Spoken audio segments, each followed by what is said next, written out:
Well, let's talk just real quickly about your furnace. Now, my recommendation is that you hire an HVAC company, licensed HVAC contractor, to come in and service your unit. Clean it all out, make sure it's in good shape, change the filters if you haven't already done so. All of the things that need to be done to make sure that you're heating your furnace, in most cases it's a central air, forced air furnace here in Metro Atlanta. You can also have a heat pump here in Metro Atlanta because our winters are more mild than they are up north. And certainly servicing that would be something different. So here's things that I would do before I hired an HVAC contractor. Number one, I would start by checking online reviews. I have not ever been a big user of online reviews, but when I do, I tend to make a much better decision. You need to find a certified or a nationally certified HVAC contractor.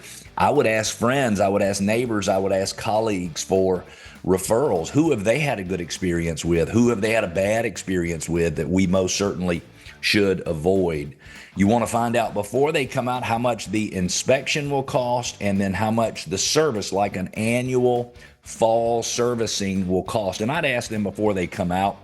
I'd check to see if they have any special offers to help you or me save money. I'd interview the companies you're considering hiring. If it's 2 or 3, just call them and ask them some questions. And then I would get an estimate in writing, at least have them email you something. You might also want to consider signing up for an annual contract when the contractor is out at your house servicing the unit. But here's the things that are recommended that you do. And number one, it is make sure you have a clean filter. I am the world's worst about remembering to change my filters. And I would say on average, I probably changed them 6 months after they needed to be changed. It is amazing how much dust and dirt and other things there are floating around in the air of your home, and you need to keep those filters nice and clean. As we start running our heat, and my guess is most of you who are listening have already run your heat at least once or twice here in Metro Atlanta over the last month or so, but run your heat briefly just to check and make sure that it's working, and do that before the temperature really gets cold. Don't wait until we have our first 30-degree weather to test out your system. Make sure you get it tested out and you know that everything is working okay, and I would do that sooner than later. Now, one of the things that I've done, and again, I'm not telling you the whole story here, I've changed my thermostats on the first 2 floors of my home, but I haven't changed it on the 3rd floor. I live in a townhome that has 3 floors up above the ground, and I cannot tell you how much better my place feels and how much less my heating and air conditioning bills have been this year than they would typically be.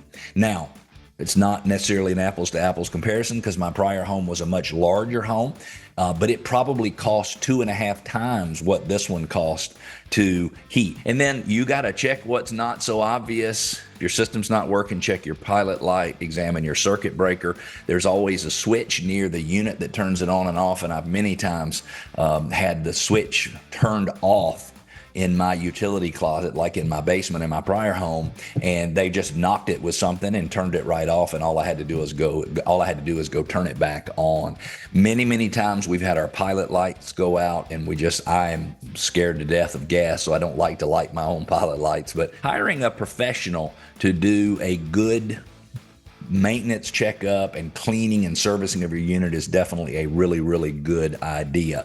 Using a fireplace, is that just as good as using central heat?